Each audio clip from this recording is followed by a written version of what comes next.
We're at the Dollar General store here in my area, and all the shelves are pretty much empty. So I guess we'll be seeing you.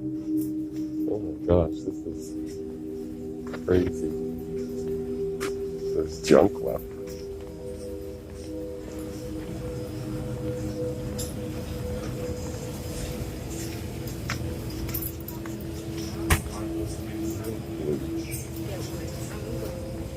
Bleach it all.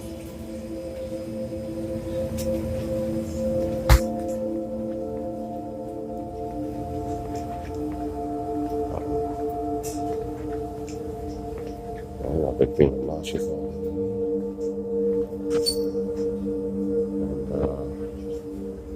And my mouth has been super dry, so I'm starting to get a little worried. But I am not going any fucking where for help with these people, this government. That's not happening. I'd rather die at home. At the hands of these masters would be masters. I believe there's no bleach. I don't like it. It's not even anything. It's like it's almost as if they've deliberately taken everything that will fight a germ off the shelves.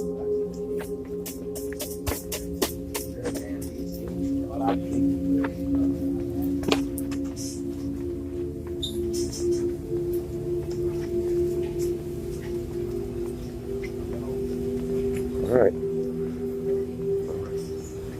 This is what it's like. It's pretty empty.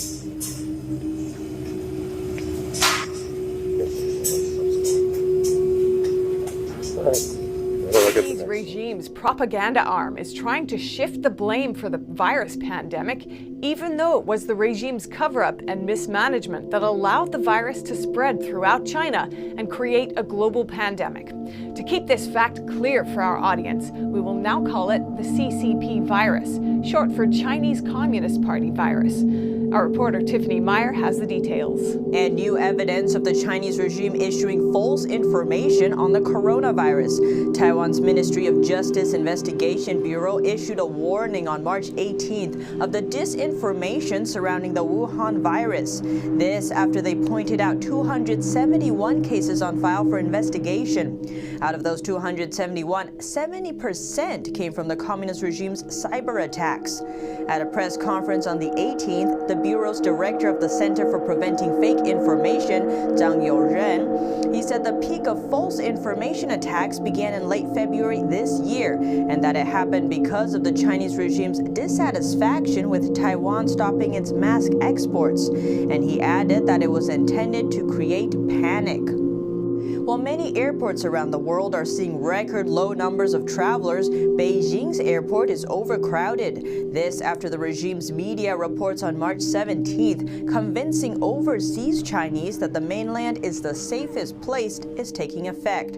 Since then, direct flights back to the mainland from Europe and America have been sold out. At present, Beijing's airport is overcrowded. Lawyers in China tell us the two main reasons. The first reason is the communist regime's far-reaching propaganda arm, which controls media across the whole country and even most of the Chinese-language media in foreign countries. One lawyer pointed out many Chinese-born people living abroad think China is the safest, saying even though they are abroad and have access to a wide range of information, many only read Chinese state-run media and believe everything they read because they grew up immersed in Communist Party culture. On the other hand, Communist Party members' children are not returning home because their parents have access to internal information and know better. So what about the cover-up by the Chinese regime? A new joint study by 7 researchers from the US, Britain, and other countries titled Substantial Undocumented Infection Facilitates the Rapid Dissemination of Novel Coronavirus points out more than 80% of infected people in Wuhan before January 23rd were not recorded, which is one of the main reasons the epidemic spread so rapidly and is so difficult to control. And in efforts to combat the spread of the CCP virus, the U.S. and Taiwan are expanding their cooperation to jointly develop tests, treatments, vaccines, and more. Taiwan's President Tsai Ing-wen wrote on Twitter, "Our countries are not only partners in prosperity, we are partners through adversity and partners with integrity." You instructed Secretary Mnuchin and the others working on this bill with Congress to meet some of the demands the Democrats have made with regard. Well, I thought we had a deal last night, and then the Democrats changed the deal. So we had a deal last night that was going to be phenomenal for the workers, which is my number one aim. I want to take care of the workers. And we had a deal. I was pretty sure we had a deal last night. If you would have told me at a certain time, like about 9 o'clock, I would have told you we pretty much have a deal. And then all of a sudden it changed fairly rapidly, and it was unacceptable. It would have been bad for our country, and they were asking for things that would have not been good. I mean, things that bore no relationship to what we're talking about. We said that's not the game. We can't play that game. So we'll see. Look, the Democrats do want to make a deal, but Jeff, I thought we had a deal last night. If you come further into this process weeks or months from now and decide that further stimulus is needed, will you be able to work with Speaker Pelosi on that? I'll work with anybody to help the American people. I will. I don't care who it is. I'll work with anybody if I feel I'm going to help the American people and the American people. This has become a nightly event in Madrid. Medical personnel and other emergency workers taking a moment to applaud one another. A morale boost from the front line of Europe's second biggest outbreak. One in which some 10% of Spanish health workers have themselves been infected with coronavirus. But Madrid's grief for its departed is far less seen, let alone heard. It happens in crematoria like this one, or like so much else here, behind closed doors. With over 2,000 dead in Spain so far, the municipal funeral home here says it's run out of equipment to safely collect bodies, and it will stop from tomorrow. The Spanish capital has now begun its second week in lockdown. The most obvious presence on otherwise empty streets are the police, fining motorists if they can't justify the importance of their journey. Only trips to work, to a supermarket, to a pharmacy or to a hospital are permitted, with Spain's Prime Minister now planning to extend this state of emergency until April the 11th. Spanish soldiers entered nursing homes today to disinfect them. In some places it was too late. The Ministry of Defence says troops have found dead people inside. Almost 400,000 elderly residents are cut off from their families, in homes which often lack ventilators, and some care home staff are too scared or too sick to come to work themselves. The gnawing fear here, as in so much of Europe, is that if cases continue to rise, the hospitals may not be able to cope. This conference centre on the outskirts of Madrid is being turned into a giant military hospital. 1,000 beds are due to be in place in the next 48 hours, though eventually they hope to have space for 5,500 patients. This morning, the first ambulances bringing new cases started to arrive. I'm in a terrible state, but we have to go on. We have to fight. May everyone find the courage. In holiday resorts, hotels are now emptying after the government ordered them all to close by tomorrow. Yet with so many planes grounded and flights cancelled, many foreign tourists who left it too late are still trying to find a way of getting home. Police on the island of Mallorca offered their own antidote to enforced isolation. Serenading local residents confined to their homes, standing in doorways and watching from windows. But Italy remains Europe's epicenter. This is a social distancing queue for a supermarket in rainy Sicily, after the island's grocery shops closed at the weekend. They're waiting above all to be able to say the worst is over, for the discernible trend of a slowing death rate finally to emerge. And in one crematorium in northern Italy, Over 100 coffins lined up and awaiting disposal. So many Italians dying that army trucks are on standby to help remove the dead.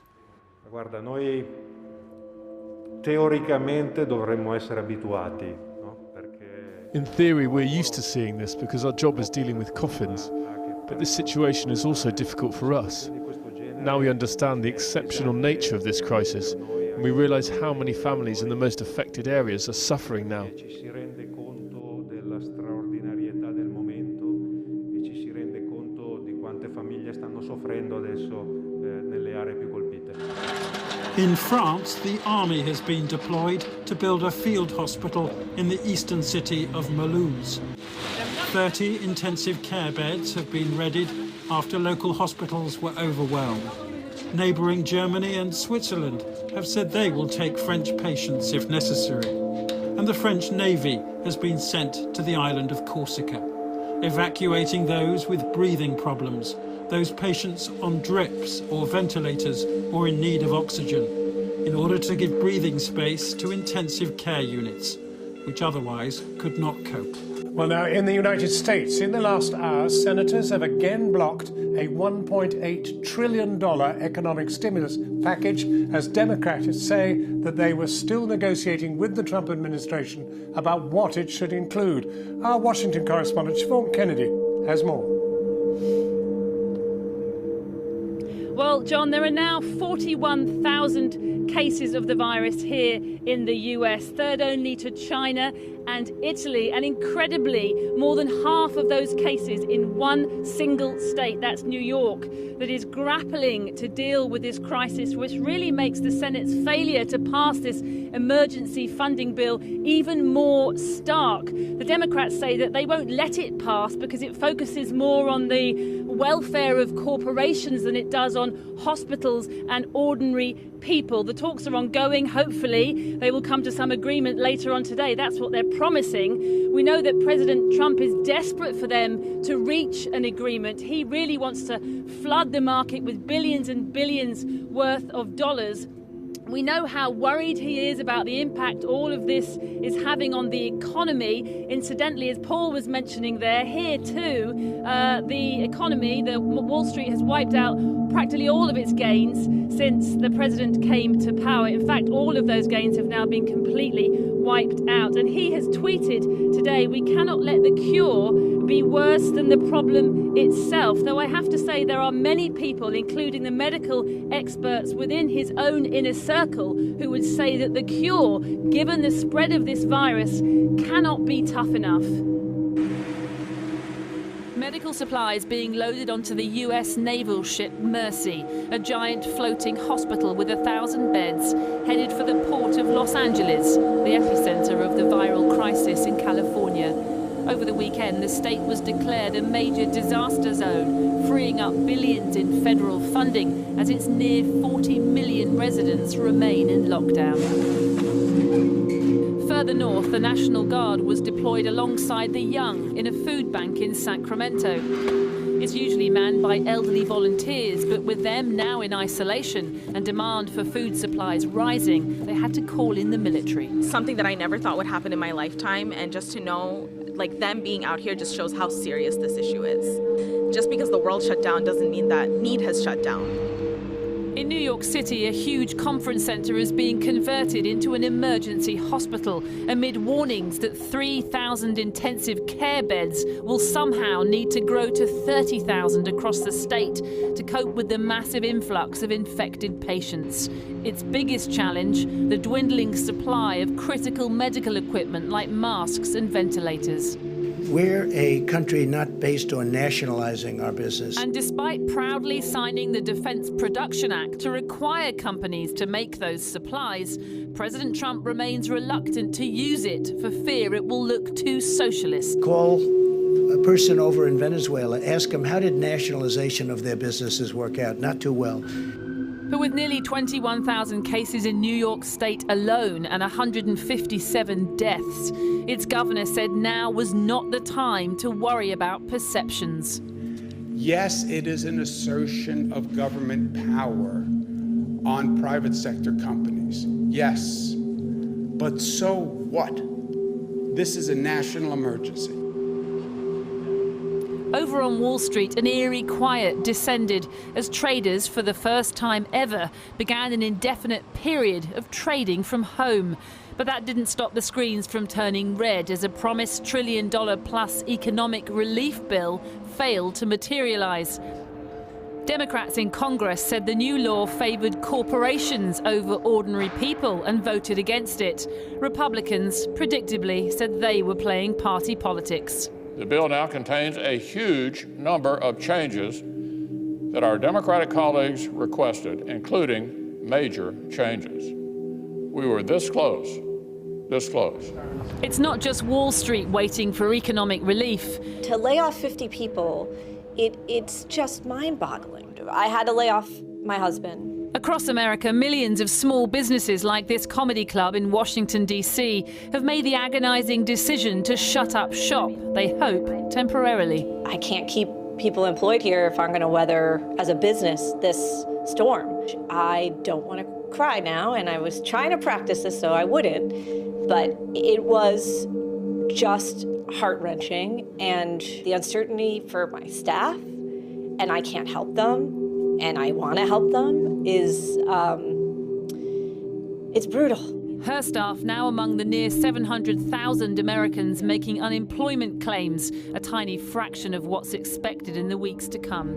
And it was students on spring break, sunbathing, not social distancing in Florida last week that led to this. State government taking matters into its own hands and banning bathers from the beaches.